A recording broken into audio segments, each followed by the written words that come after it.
जय हिंद। आज हम लोग देखते हैं करंट अफेयर में महत्वपूर्ण करंट अफेयर।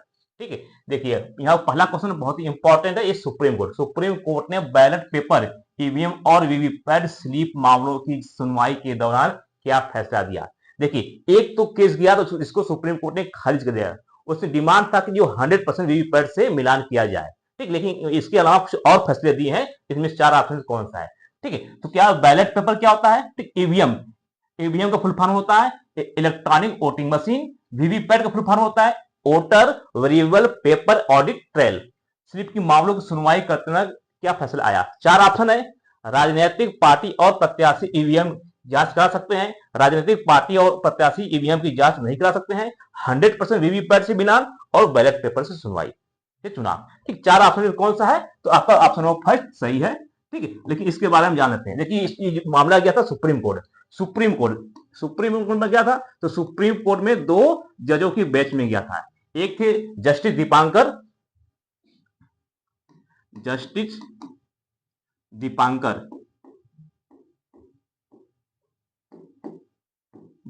दत्ता, और दूसरा थे जस्टिस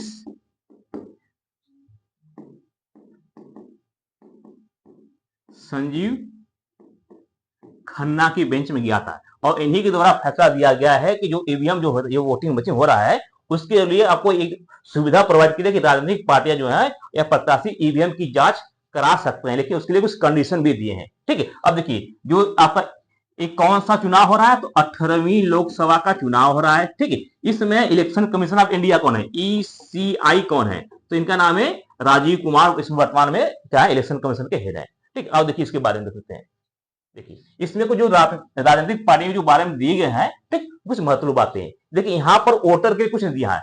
वोटिंग जैसे होता था वैसे ही वोटर वोट देंगे, लेकिन यहाँ प्रत्याशी या कैंडिडेट है उनके लिए कुछ सुविधाएं दी है। ठीक, तो राजनीतिक पार्टी और कैंडिडेट के लिए क्या दी है कि जो वोटिंग होगा, ठीक, जो वोटर हुआ, कोई प्रत्याशी जीतित हुआ, उसमें दूसरा और तीसरे नंबर का जो कैंडिडेट है वो जांच करा सकता है। ठीक, तो दूसरे और तीसरे नंबर का जो कैंडिडेट रहेंगे वो सबके दायरे में आएंगे तो जांच करा सकते हैं। लेकिन वहां पर कंडीशन है कि आप 7 दिन के अंदर को देना पड़ेगा। ठीक, 7 दिन के अंदर आपको शिकायत करने पर ठीक इलेक्शन कमीशन उस पर ध्यान देगा और उसके द्वारा इलेक्शन कमीशन जो इंजीनियर्स है वो उस पर कार्रवाई करेंगे। क्या शिकायत करने के बाद ईवीएम बनाने वाली कंपनी की जो है उनकी इंजीनियर की जांच करेंगे। ठीक, और इसमें जो खर्चा लगेगा उसका टोटल खर्चा कौन देगा, कैंडिडेट देंगे। और इसमें जो जो जांच होगा ये पूरा नहीं होगा। ठीक, उसमें से केवल 5% ईवीएम जो है तो वही जांच होगा। जिस लोकसभा सीट में होगा, जिस क्षेत्र में होगा, केवल 5% ही आप चेक करा सकते हैं। लेकिन ये क्या होगा, ये प्रत्याशी के मन के अनुसार कि कौन सा आपको जांच कराना चाहते हैं वो आप है। चाहे वो आप प्रत्याशी करें, चाहे वो आपका प्रतिनिधि करें, या चाहे आपको जो पार्टी है वो कर सकता है।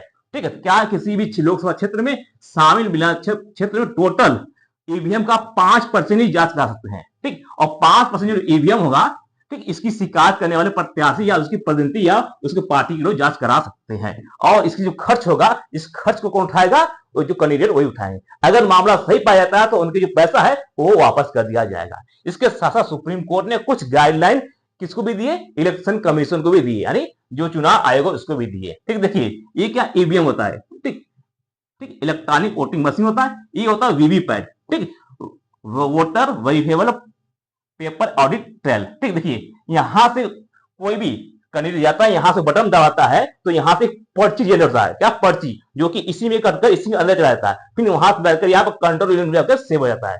ठीक है, तो 3 प्रकार की 3 प्रक्रिया होती है। कौन कौन, पहले ईवीएम में कैंडिडेट का बटन दबाते हैं। ठीक, फिर वहां से एक जनरेट होता है पर्ची होता है, जो पर्ची कर इसी में चलाता है, कैंडिडेट को मिलता नहीं पर्ची। ठीक, अब फिर यही जो है आपका यहाँ से आकर सेव हो जाता है कंट्रोल यूनिट में।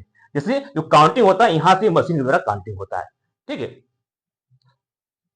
अब यहां देखिए सुप्रीम कोर्ट ने कुछ क्या चुनाव आयोग को भी क्या सजेशन दी है। ठीक है, जरूरी नहीं किया, लेकिन यहाँ क्या सजेशन की कि आप ऐसा कर सकते हैं। क्या की है कि जो सिंबल होगा, सिंबल लोडिंग प्रक्रिया के पूरा होने पर जो यूनिट सील है, जो यहाँ पर, ठीक, जो यहाँ पर प्रक्रिया पूरा होने पर जो यूनिट सील है, जो यूनिट कंट्रोल है, इसको क्या आपको सुरक्षित रखना होगा। कितने दिन के लिए, 40 दिन, 45 दिन के लिए। ठीक है, क्या जो सिंबल लोडिंग प्रक्रिया के बाद यूनिट सेल, जो कंट्रोल यूनिट को आपको सील को 45 दिन तक रखना पड़ेगा। कहां पर, स्ट्रांग रूम, एक ऐसा रूम बनाया जाए जो कि हैवी रूम है, जहां पर आपको छेदखान करने की संभावना न हो। ठीक। और इलेक्ट्रॉनिक मशीन से पेपर स्लिप की गिनती की सुझाव का भी परीक्षण करिए।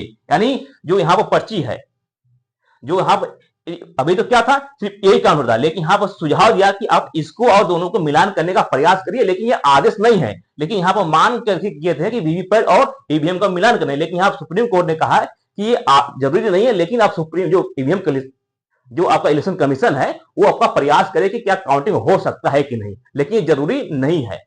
ठीक है।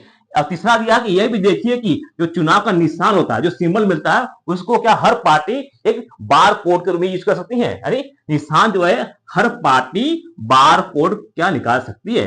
ठीक है। तो बार कोड भी क्या बार कोड के द्वारा भी कर सकती है। देखिए ये क्या जरूरी नहीं है, ये क्या है, ये सिर्फ क्या सुझाव दिए सुप्रीम कोर्ट को। ठीक है। इलेक्शन कमीशन को सुझाव मिला है, लेकिन इसको पालन करना जरूरी नहीं माना गया है। ठीक है। देखिए अब समझते हैं वर्तमान में कौन है। देखिए चुनाव आयोग जो है आर्टिकल 324 के थ्रू आप में आता है। इसकी स्थापना हुई थी 1951 हुआ था। कब हुआ था? 24 जनवरी 1951। इसलिए 24 जनवरी को मतदाता दिवस के रूप में मनाते हैं। ठीक। एक टोटल 7 फेज में हो रहा है चुनाव। ठीक। कब हो रहा है? 19 अप्रैल से स्टार्ट है। ठीक। और लास्ट जो चुनाव खत्म होगा वो 1 जून को इसका चुनाव खत्म होगा। और काउंटिंग क्या होगी? 4 जून को इसकी काउंटिंग होगी। ठीक है। देखिए अब नया क्वेश्चन क्या है, वैज्ञानिक एवं औद्योगिक अनुसंधान परिषद, जिसको सीएसआई बोलते हैं, क्या CSIR, council of scientific and industrial research, भारतीय पेट्रोलियम संस्थान IIP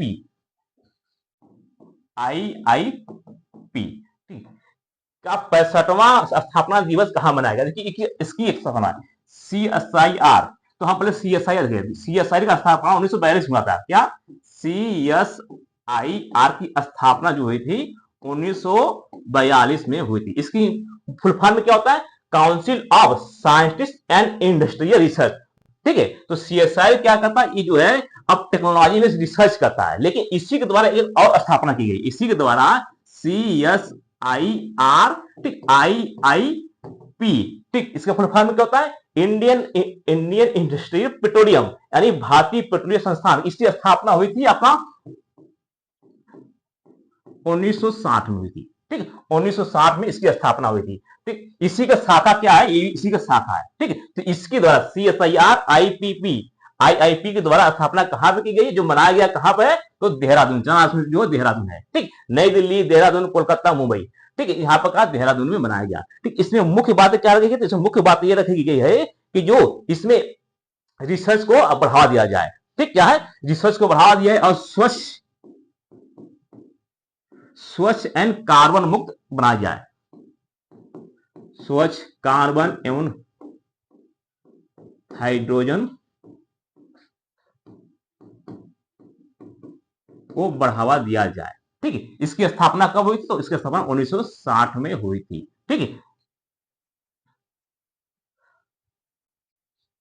देखिए नेक्स्ट क्वेश्चन क्या, ये बहुत ही इंपॉर्टेंट है, ऐसे परीक्षा में क्वेश्चन पूछते हैं। किस देश ने समलैंगिक संबंध को अप्रैल 2024 में अपराध घोषित करके 10 से 15 साल की सजा का कानून प्रदान किया है? ठीक है। 4 ऑप्शन कौन है? Sri Lanka, America, Britain, Iraq. ठीक, तो इराक ने अभी हाल ही में अपने देश में जो है, इसके पहले क्या था, यहाँ पर मृत्यु का कानून था। यानी यहाँ पर पहले क्या मृत्यु का कानून था, जिसको डेथ का था, लेकिन उसको बदल करके आया 10 से 15 साल के यहाँ पर सजा में बदल गया। तो इससे पहले क्या था, ईरान में जो था, इराक में मृत्यु का सजा था, लेकिन यहाँ पर क्या हो गया, अब 10 से 15 साल। देखिए क्या है, LGBTQ। ठीक है।